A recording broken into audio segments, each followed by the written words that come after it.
if the clinico-radiological profile fits into a classic COVID infection. Doctor Sharma, मैं आपसे पूछना चाहूँगा कि कोरोना की वजह से तकरीबन 200 से भी ज़्यादा डॉक्टरों ने मरीज़ों की जो देखभाल कर रहे थे, उनकी चिकित्सा कर रहे थे, उन्होंने अपनी जान गंवा दी। और कई ऐसे स्वास्थ्य कर्मचारी भी थे जो कि कोरोना की वजह से बुरी तरह प्रभावित हुए। क्या आपको लगता है कि हमने अपने स्वास्थ्य कर्मियों का पर्याप्त ख्याल नहीं रखा? सर, आपका सवाल जो है आज आपके समक्ष मैं शेयर करना चाहूँगा। आज 200 से संख्या बढ़ के 515 हो चुकी। ओहो, तौबा। और आज मैं अपना वक्तव्य जो भी देना चाहूँगा, पहले अपने वीर साथियों को, नर्सेस को, हेल्थ केयर कर्मियों को, सैनिटेशन वर्करों को श्रद्धांजलि अर्पित करना चाहूँगा। IMA ने एज ए रिस्पॉन्सिबल बॉडी शुरू से इस बात को पहचाना और हमने एक कोविड टास्क फोर्स बना के इस डाटा को इकट्ठाई करना शुरू किया। जब मैंने पहली बार मीडिया में डिक्लेयर किया था तब हम 193 थे। आज सुबह हम 515 हो चुके, जो एक बड़ा चिंता का विषय है। एक डॉक्टर को बनाने में 15 साल लगते हैं।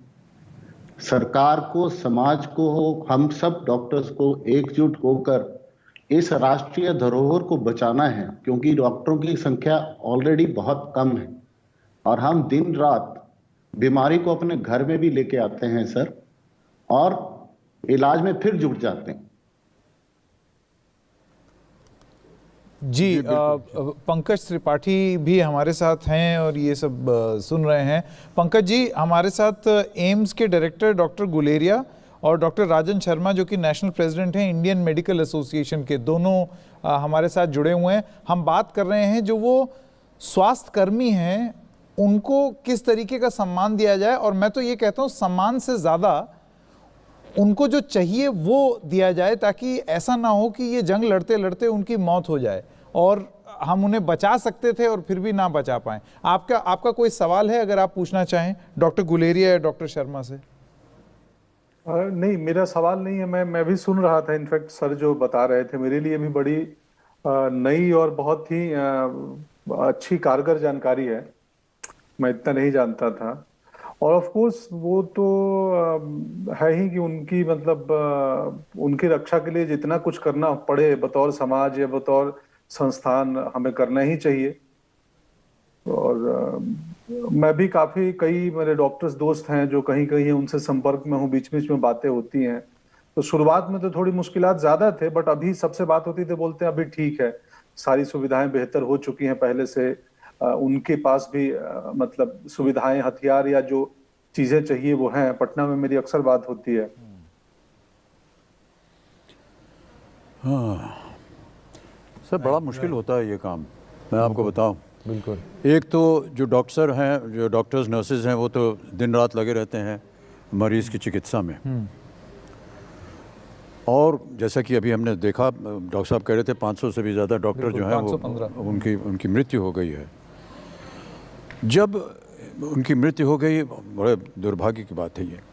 लेकिन जो डॉक्टर्स लोग काम करते रहते हैं और जिस मरीज़ के साथ वो काम कर रहे हैं, वो जब अपने प्राण छोड़ देता है उनके सामने, उस डॉक्टर के ऊपर क्या बीतती है। बिल्कुल बिल्कुल। मेरे ख्याल से ये जो डॉक्टर, इसका जवाब डॉक्टर गुलेरिया और डॉक्टर शर्मा बहुत अच्छे से दे सकते हैं। क्योंकि डॉक्टर साहब, मैं जब अस्पताल में था तो कई विषयों के ऊपर सोच जाती थी हमारी, और कई बार ऐसा लगता था कि जो नर्स या जो डॉक्टर किसी मरीज़ पर काम कर रहा था, जो इसकी अवस्था बहुत ही ख़राब थी, यानी बचने की कोई संभावना ही नहीं थी, और वो जो मरीज़ है वो नर्स से या डॉक्टर से कहे जा रहा है, यार मुझे बचा लो प्लीज़, मेरी मृत्यु होने वाली है, कुछ तो दे दो मुझे जो उससे मैं बच जाऊं। कई बार ऐसा हुआ है कि डॉक्टर ने और नर्स ने ये जानते हुए कि इनका कुछ नहीं हो सकता, एक स्वाभाविक रूप से एक कुछ दवाई दे दी या एक टैबलेट दे दी उसका मन रखने के लिए, लेकिन उनकी मृत्यु हो जाती है। उस डॉक्टर के ऊपर और उस नर्स के ऊपर क्या बीतती है। सर इसके बारे में अगर कोई कुछ बोल सके। डॉक्टर शर्मा, आप बताना चाहेंगे इसके बारे में? ये बड़ा ही इमोशनल एक समय होता है, मैं समझ सकता हूँ, और थोड़ी बहुत मुझे इसकी जानकारी है, इसलिए मैं बात कर रहा हूँ इसके बारे में।